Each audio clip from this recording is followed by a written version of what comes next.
All right, hello everyone. Welcome back to the Amber Flight Gaming Pre-Expansion Hype Tournament. We just saw our first semifinal match, so we are just getting prepared for our second semifinal match.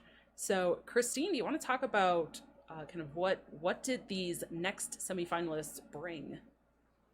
So it looks like Mataran will be running a Egg Warrior, a Stealth Rogue, Demon Hunter, Highlander Hunter, and Trabra has a Murloc Paladin, a hold on, is this Beast Hunter? Did I a non-Highlander Hunter? I'll call it that, and then a Demon Hunter and Totem Shaman.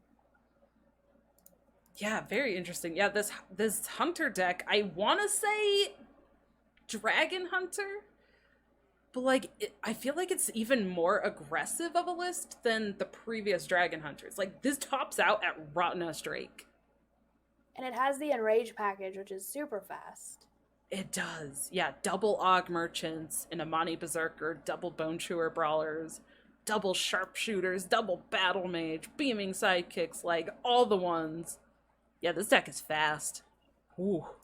Very, very All of aggressive. his lists are fast, right? So he's running the Murloc Pally, Yeah. which is fast. He's running that Hunter, Demon Hunter, and then Totem Shaman, which is also a notoriously very fast deck. Yeah, I this think whole lineup is fast.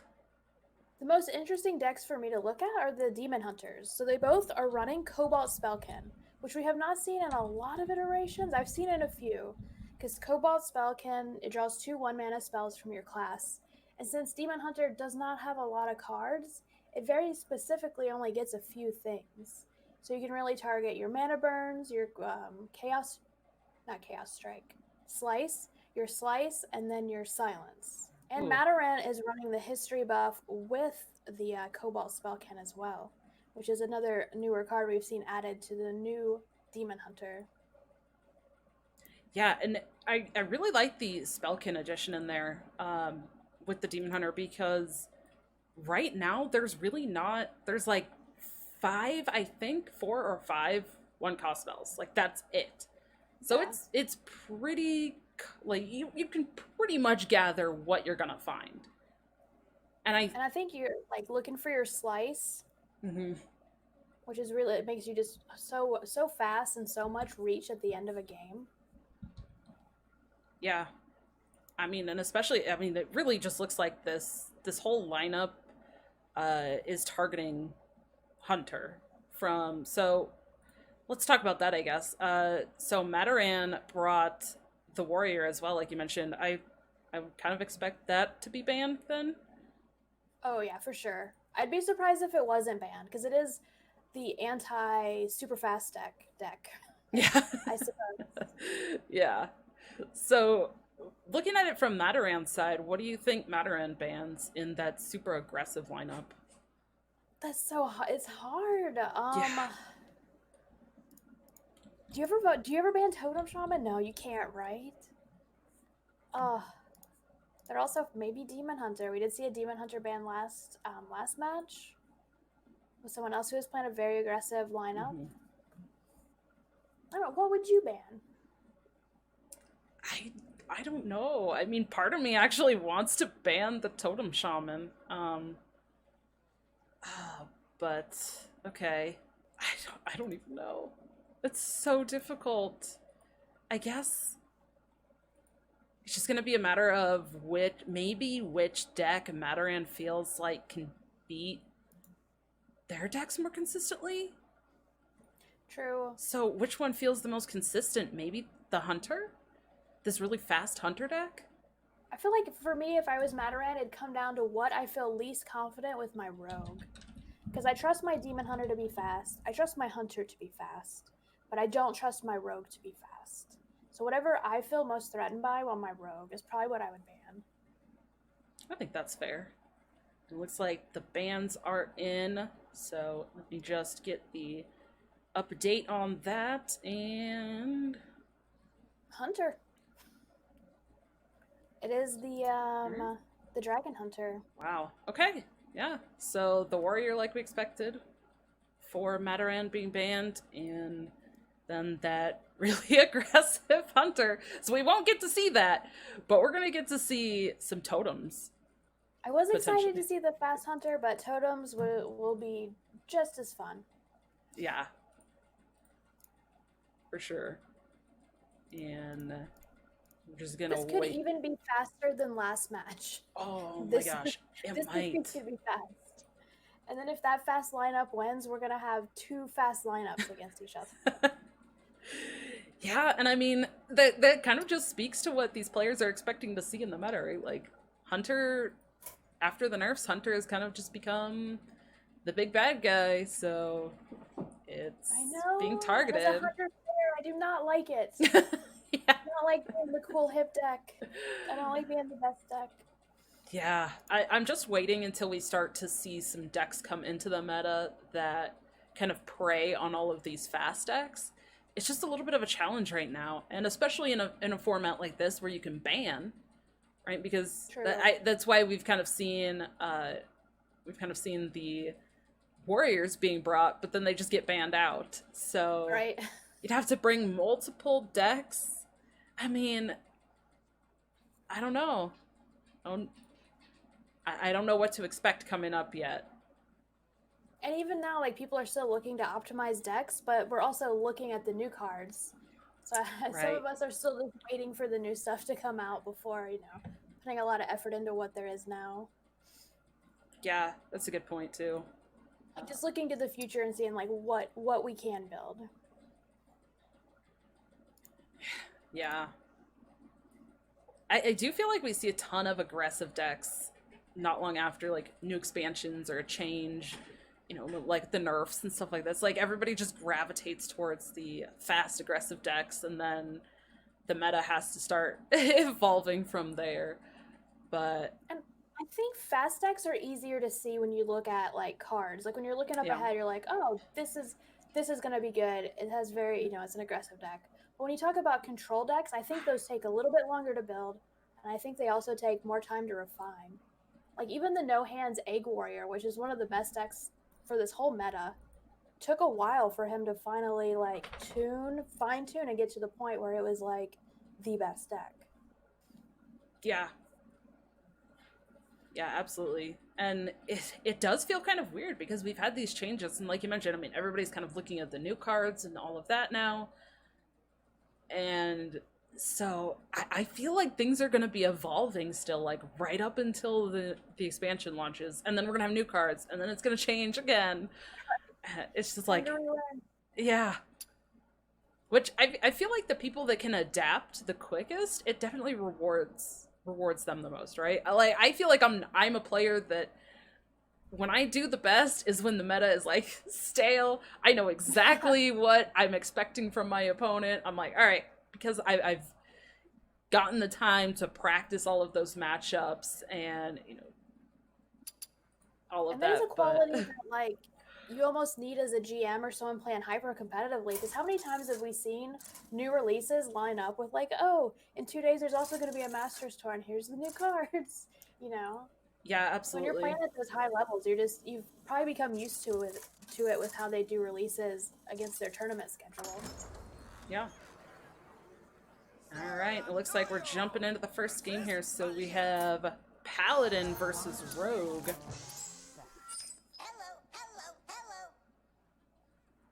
All right.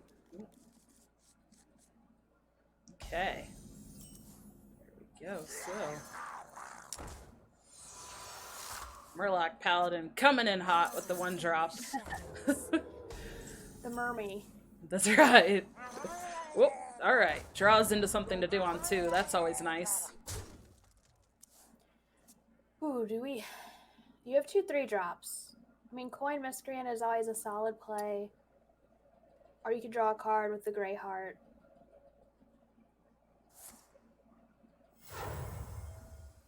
We'll be using the coin for... Yep, Miscreant. Yeah, I think it's fine here. Like, get a couple lackeys. It puts a decently statted minion on the board that can kind of just start picking off some of these Murlocs. I think Mataran is probably just hoping no Seer, right? Like, don't buff up the health. Those might have been the 2 weakest lackeys, because I feel like Rush, shoot, taunt might have been the strongest ones to help get this board back. Yeah, I agree. A cruel fate awaits you in the ashes.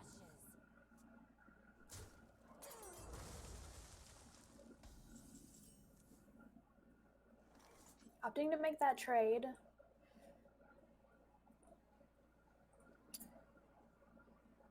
Yeah.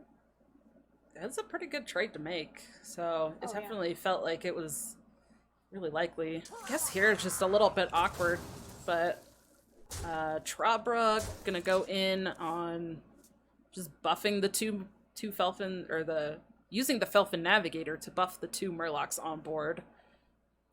I wonder. I don't think that's as scary as a Cold Light Seer, but Yeah. We've got a high turnover rate.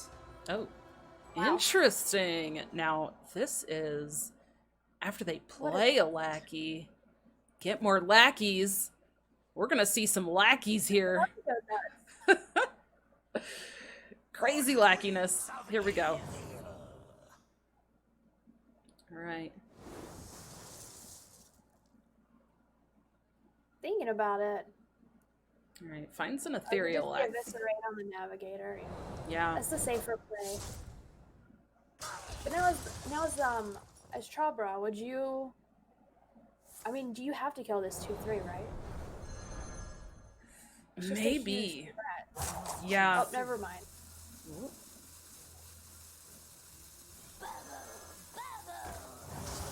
All right. I feel like you do, because kind of like you mentioned, there's what, 3 of the 5 lackeys really already just fight for board.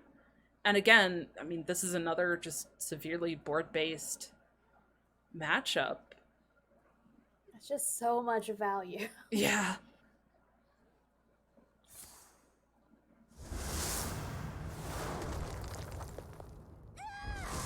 Yeah, just gonna try to clear the board here, but for Trabra, I mean, this hand does not feel great. And he doesn't have a board full of Murlocs. He only Yeah. has 2 cards. And you're looking at a rogue with a full hand of cards. Yeah, and a ton of lackeys that can potentially just do a bunch of things.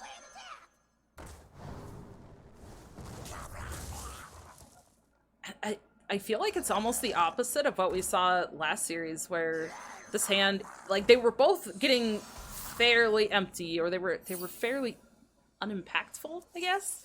But this hand is like low curve, but it just didn't get out on the board fast enough. And in the last series, we just saw like kind of all of the clunkiness of the Murloc Paladin all in hand at once. True. Yeah, Trabal really hasn't seen a Scale Lord or a Cold Light Seer to really help their board stick.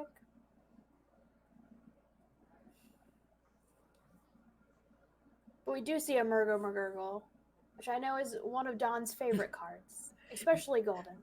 That's right. Oh, it's gotta be golden. I mean, it gives you a bunch of golden Murlocs with Divine Shield. It's great. They're all golden and it's beautiful. But I'm looking at this board. This just feels really good for Mataran to me. I mean, has the board presence? Yeah. Looking like the nail in the coffin. Yeah. I mean, even looking at the hand, like, then there's Kronks, which can go into Galakron for a little bit more armor. There's a second Eviscerate. And now a Juggler. That seems pretty good against Paladin. Especially this thing that's gonna wake up. This Juggler is just gonna wreck this board. Oh, okay, wait. A little bit more buffer. Oh. Reporting for duty. Job done.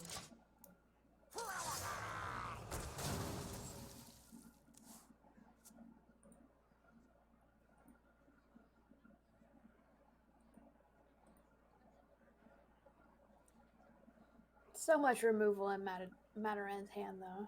Yeah.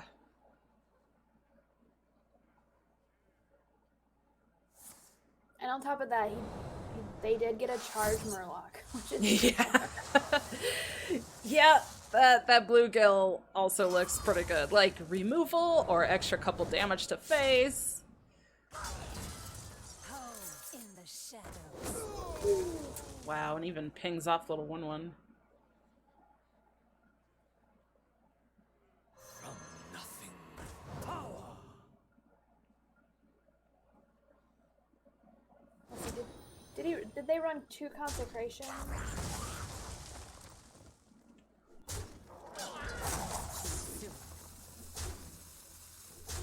I think 2. Yeah. It'd probably be their best. Oh no, Hand of Adult. I thought it was consecration for a second. Oh no. Yeah, which forces them to have to tap or use the hero power first to get a minion on board to use that. Fish flinger. All right. Another Murger. It's another out, you know, getting another Murgle in your deck. Yeah. Is a prime even gonna be enough at this point? 19 cards still left in the deck for Trabra. I mean, consecration would have been the nut draw for sure. Yeah.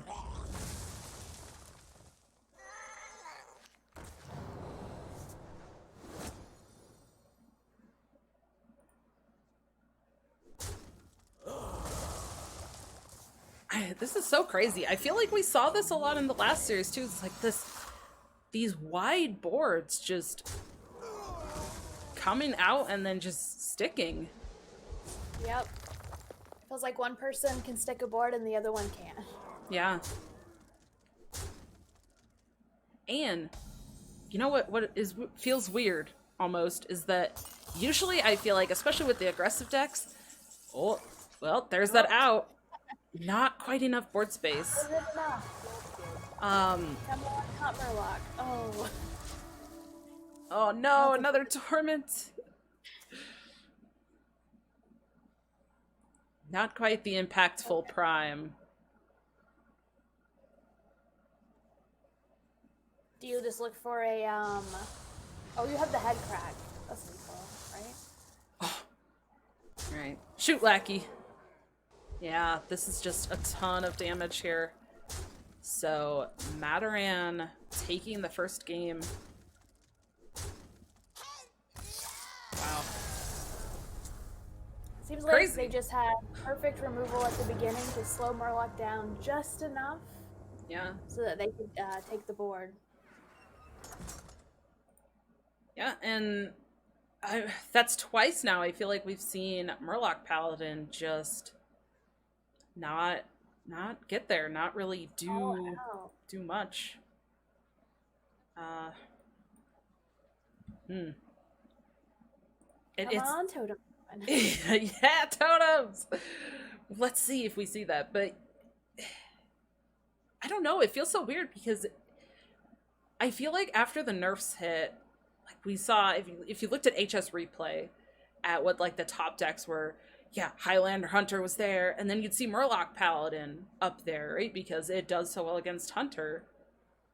But I don't know, and now it's kind of just falling flat in these last couple of games. I know it's a small sample size, but it still feels like it's kind of fizzling. Yeah, and it's not. I've played the deck for fun, and it's just not a deck that I enjoy because I feel like you don't have control. Your deck has control. Like you either play all your cards and it's enough, or you just do nothing like that. And it's not like there's a lot of high decision points in the deck or a lot of ways for you to outmaneuver your opponent. It's just like, here's my hand. Yeah. Can you handle it? But I feel oddly it was like the Mech Pally deck of last time. Mech Pally was so high on HS replay, and I'd play it, and I'm like, I don't get it. Yeah. So Yeah, this is a matchup many people have experience with. Oh yeah. I will not hold back this time. All I'm right. hoping we see a history Backing buff down, stick. Illidan. All right. Let me see here. So these lists, you kind of mentioned them a little bit. So both of them are running 2 skulls. 2 Glaive-bound Adepts, 2 Spellkins. That's the top end. That's it. They're both running the Enrage package. Yeah.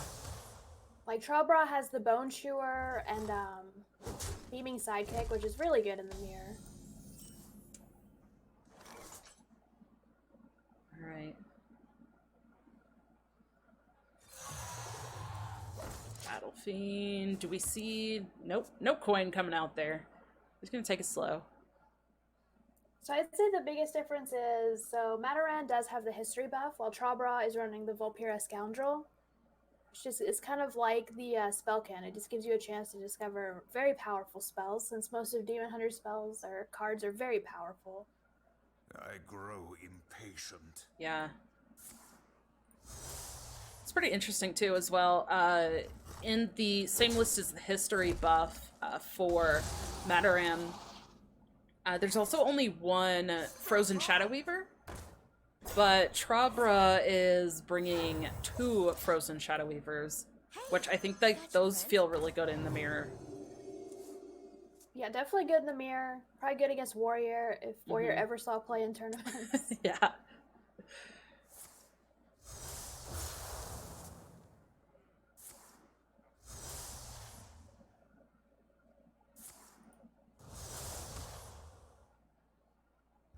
So we did see the Bone Chewer beaming, but Mataran was able to kill that. Yeah. Alright. Is it cold in the 1 Shadow Weaver. Just nice tempo play. Slow them down a little bit. Oh, with that Umberwing coming into hand, too, that was... Do we return the Shadow Weaver? Seems like it. The fires of vengeance burn bright. Just gonna get on board. Oh, the second Bone Chewer.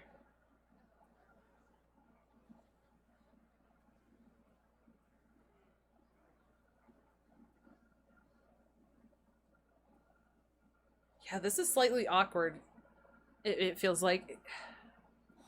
Because with Trabra being frozen, can't hero power to try to take a good trade or anything here, so... I guess just gonna make this value trade and... see if Mataran has an answer for both of these 2/3s. Now do we see the Umberwing or the Glaive Bound? Oh, wait. It's time for a little blood. Yeah. Do you trade with the... Okay. He will take 4. I kind of like that ordering, too, because it allows Mataran to keep both durability on the weapon. Oh.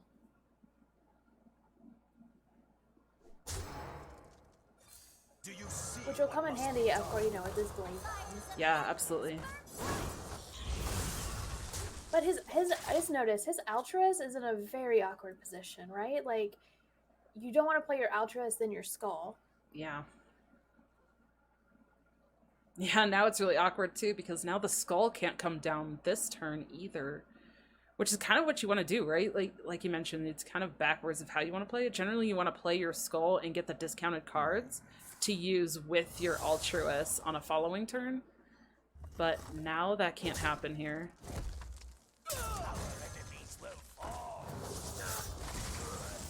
I'm attempting to play it from the right side of your hand to Outcast is very inconsistent. Yeah. Especially with Blade being at 6. Yeah, and actually, interestingly enough, neither of these players even brought a single copy of the weapon anymore after the nerf. So, they don't even have to worry about... Yeah. I just always feel like when you need to Outcast from the right and you're like, okay, draw the cheapest thing in my deck, draw the cheapest thing. Like Metamorphosis. I'm like, no. Yeah. Alright. I guess, do you take the 4 damage here and then trade into the 2/3? Yeah. Yeah. I mean, I feel like you can.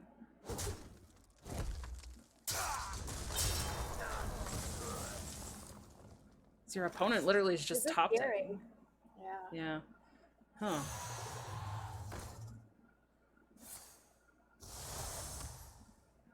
I like this from Trabra, though. Just gonna push the damage. Like, well, you didn't clear it last turn, so I'm just gonna push this damage now, and maybe I can draw into something to try to close out the game. Trabra's hand's empty. Clearly Yeah. doesn't have the resources to be trading here. Yeah, that's a good point. Their best out is face. Yeah, it seems like a good out. By the way, you mentioned kind of at the top of the series about that Spellkin, and in particular, getting Twin Slice. And we see double Twin Slice. Oh, wow. That's so good. Yeah, that's a That's 8 lot of damage. damage. For Sheesh. 4 mana. It's so good for ending games. It's, you know, like the Demon Hunter equivalent of like a fireball. Yeah. But with that Altruist now, and just the slices, even without a skull, Yeah. does give you some board control.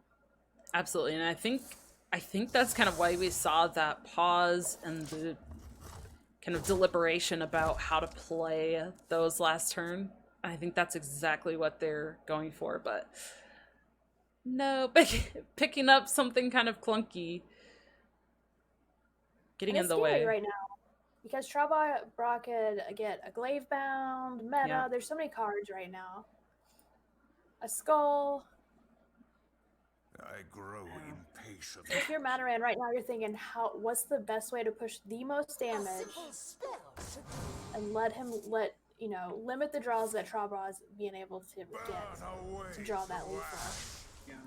And actually looking at these deck lists, neither of these players are playing Metamorphosis either. No Metamorphosis. I feel like Meta's been cut from a lot of lists now. It is pretty slow. Yeah. It's just, it feels like here that would just be so impactful, right? It would just end the game, but Another dead draw. yeah, Hey, I got you. not gonna be enough. That's an upgrade. I feel like Mataran has just been put in the driver's seat of this game now. They needed a skull like a few turns ago. Yeah. Or almost anything besides like 1-drops. Yep. Basically. Yeah, absolute just worst draws from the deck for Trabra. Alright. We finally see. Yeah. Oh. Oh my gosh, wow. This just. Yeah, I feel like this just closes out the game. It's time for a little blood. There's so many top decks though. That's true. So many. Glaive Bound, Skull, that. Oh, yep. Wow. That was a close game. That was so close. I mean, good job for Mataran staying in there. Possible. Yeah. There's so many top decks there. That's true. Yeah. There really was a lot of damage potential. Even though some of the kind of, I guess, inclusions that we've seen in the past before the nerfs were more damage, and those are not in the list, but there still is so much damage potential that could have come out there. That was really close, though. I did like the opportunity that Mataran took of just, all right, I'm just going to go for this. You know, get this Ultras out of this awkward spot in my hand, go for this skull, get out on board, and then just hope they don't draw the damage. You know, I remember when Twin Slice was nerfed and people were like, oh, this is such a big deal. And then I remember playing with it and I'm like, this isn't a big deal. This feels like a buff. Like, yes, I can't play my, like, Glaive Bound on 5, but at the end of the game, being able to just to push 4 damage is pretty nuts. And I think we still see the power. Well, actually, it buffed Spellkin, right? Because before, you wouldn't have been able to find that off of Spellkin because it was a 0-cost spell, but now it has made Spellkin such an impactful card.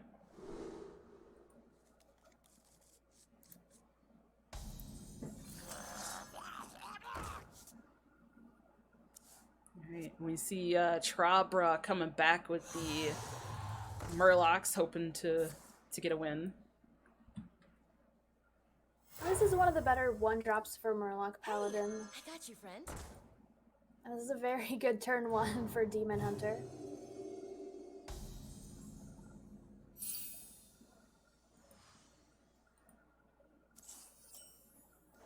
It's hard to look at Mataran's board, it's so shiny.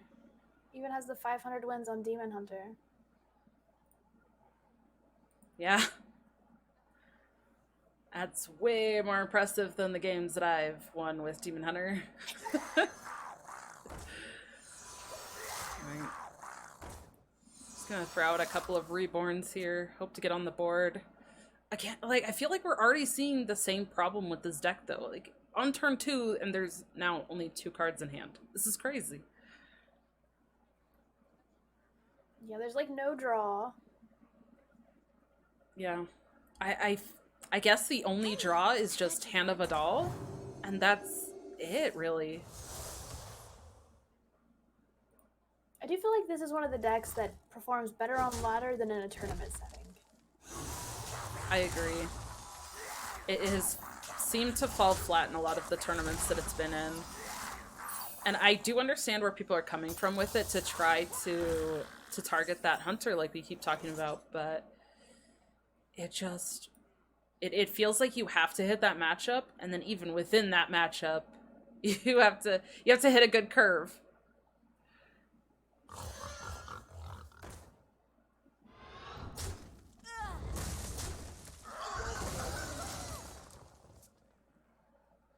Still not a bad board for Trabra, and he does have the War Leader and Felfin, if this board sticks.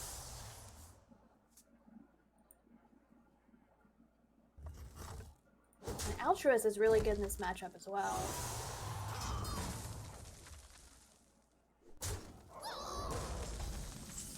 Yeah. Are we gonna see an earlier Altruist this game than we did last game? Turn 10 Altruist. That was a little bit slow. But you also see how much Mataran respects the power of the Murloc deck. You know, he put 3 damage into a 1/1. Yeah. He understands, like, you know how important it is to keep clearing it. Yeah, absolutely. I wonder... I feel like there's a couple options this turn. I was gonna say maybe the Satyr and just kill off the 1/1 without Reborn. Or maybe even just go for the history buff, but this gets a little bit more on board. Yeah. And the 4/2, like, it requires direct attention. It requires, like, Yeah, you have to build it. that's true.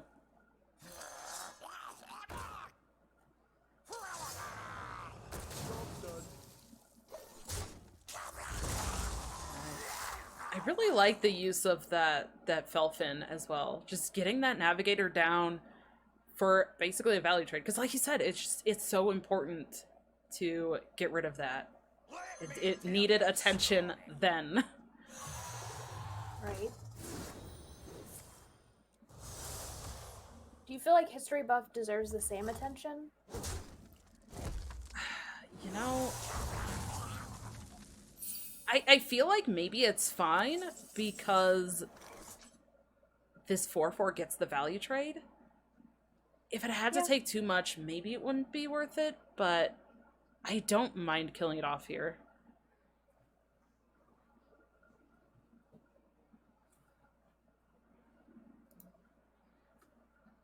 Hello? Hello? Hello?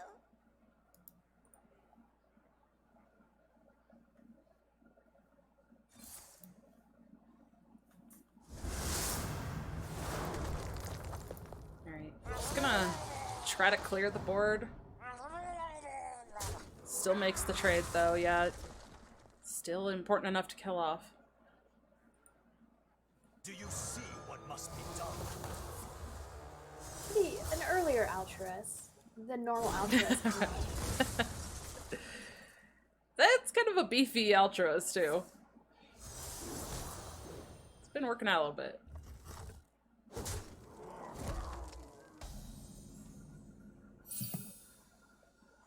Alright.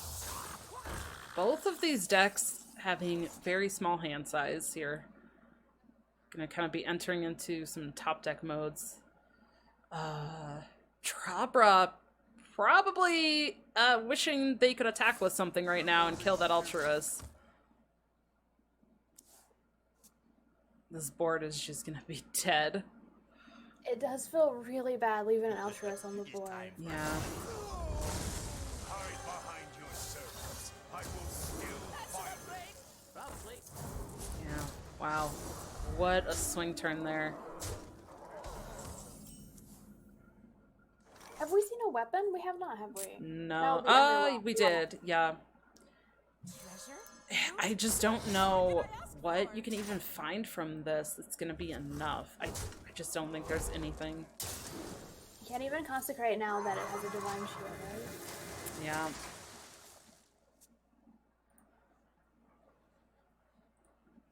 And yeah, we saw one consecration a couple turns ago. Alright, that is game number 2 for Adaran.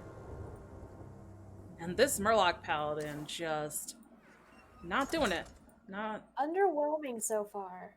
yeah. Maybe Totem Shaman. I want to see it. Right? Maybe. So what is left here then for Mataran is just this Highlander Hunter. I mean, we keep bringing this up, but this Murloc Paladin is supposed to be a good, favorable matchup into that Hunter. But after being down to, like, losing both games that they've brought this Murloc Paladin, do you think that they still bring it here against the Hunter, or do you think they switch? Oh, that's tough because this is the matchup, right? But, you know, sometimes when you're in a tournament setting and one of your decks is failing you, you kind of get in your head and you're like, I'm not going to lose with this deck over and over again. And so you just switch it up. You're like, maybe I just need to change something up. So sometimes I switch just from more of a mental side. Yeah. Absolutely. But I mean, looking at the Highlander Hunter list from Mataran, it does look like the kind of more traditional list. Yes. This is kind of top heavy. It's got the Siamat. It's got a Grand Slam. There's no Dragon Queen Alexstrasza, but it's a little bit heavier. So maybe they just stick with Murloc Paladin and say, "All right, please, one time, do the thing you're supposed to do."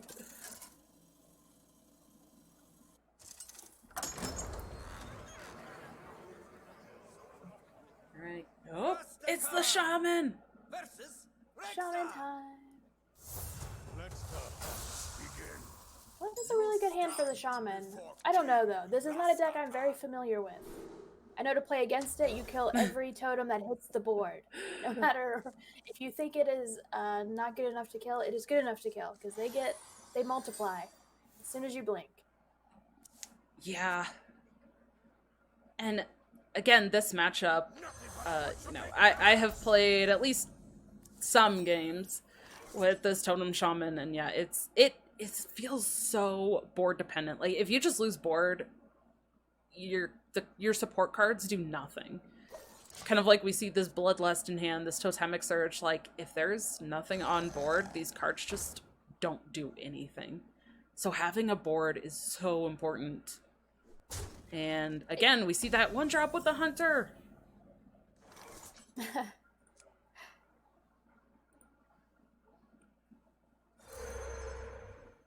I think it does have a lot of the same pitfalls as Murloc Paladin.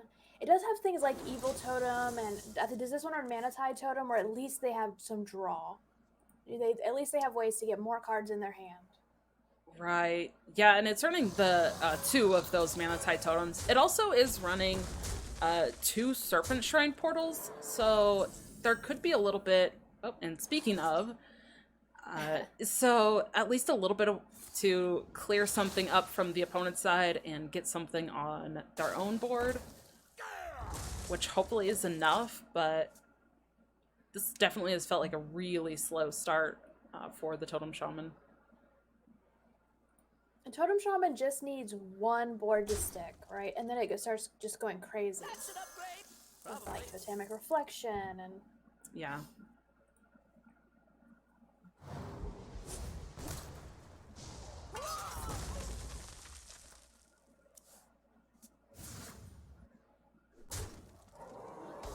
I do feel like the Hunter has a pretty good matchup here. Like, the Hunter deck has a lot of rush and a lot of ways to just kill down totems before they can start replicating. Yeah, there definitely is. And we see a lot of that in hand, which is pretty crazy, I feel like. I mean, this list is even running the Evasive Worm. I think you kind of mentioned that in the last series, but this also includes an Evasive Worm, so there's even more rush than kind of the typical list, as well as a Bone Wraith for some taunt, and I mean, the Sayamat could be a taunt. I don't even know if it's gonna get that far in the game, but I guess we'll find out. And you know, that's what makes Highlander Hunter so powerful, is that all his individual cards are very good. They're very powerful cards. So if Highlander Hunter hits a good curve, it's almost unstoppable. You really have to hope for a slow start. Yeah.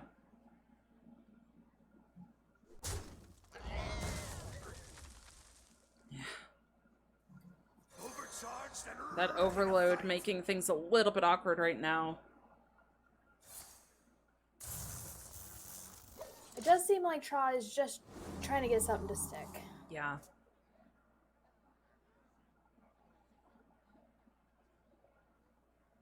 Oh, and Mataran picks up this Rot Nest, which, I mean, there's not going to be like one single large thing that you're going to want to kill. So honestly, I feel like even just killing off one of the things on this board is still pretty good value, but it's a little bit more awkward for the mana.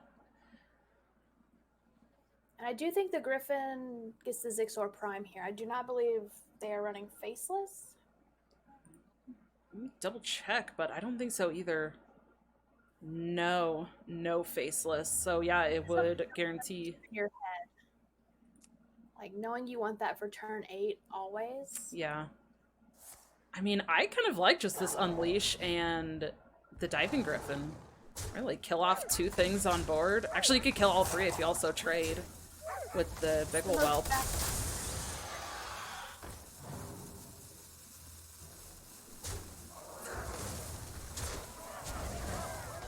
Yeah. And the board didn't stick. Yep. Yeah, I guess it's probably just a Hero Power Totemic Reflection. Oh. It might even be worth just playing these. No, it's not even worth it, is it? Because everything still just dies. If you play the Titanic Might and Surge, or even just one of them, I mean, putting them to 5 health, they're still just dead on board.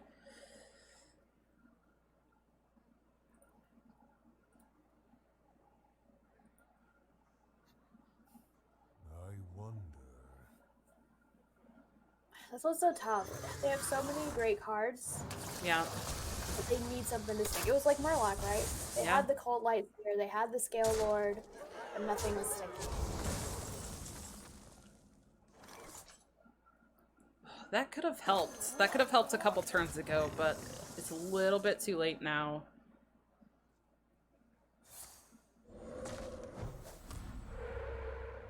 Oof.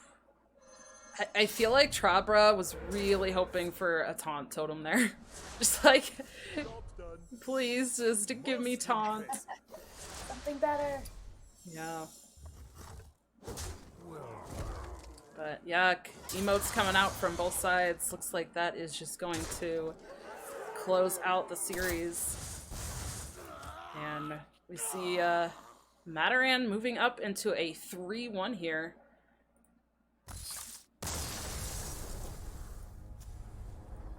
So that's it. I feel like with both of these series, it makes you really see why some of the top decks are the Hunter, the Rogue, very they don't have to be fast decks, but they have many more decision points, many more chances to outplay your opponent, a lot more consistency. Yeah, And they don't let you down as much as like the Totem Shaman or the Murloc Powie. Yeah, yeah, and I was gonna say I think that's kind of that consistency that you were talking about. I mean, when you're relying on your deck having to draw something early and then sticking a board, and if it doesn't, it's just gonna fizzle out. It doesn't feel very consistent, and both the rogue and the hunter, if they miss a one drop, it's not the end of the world. Even if they miss the first 2 turns, it's generally not even the end of the world, right? Because they have some really strong stuff to start playing on turn 3. Primordial Drake, Stormhammer, Miscreant from Rogue. Like, they can just start pumping a lot of stuff out from that point on. Whereas these other decks, yeah, they really rely on having that early start. And if they miss that or it gets cleared early on, it just feels like game over.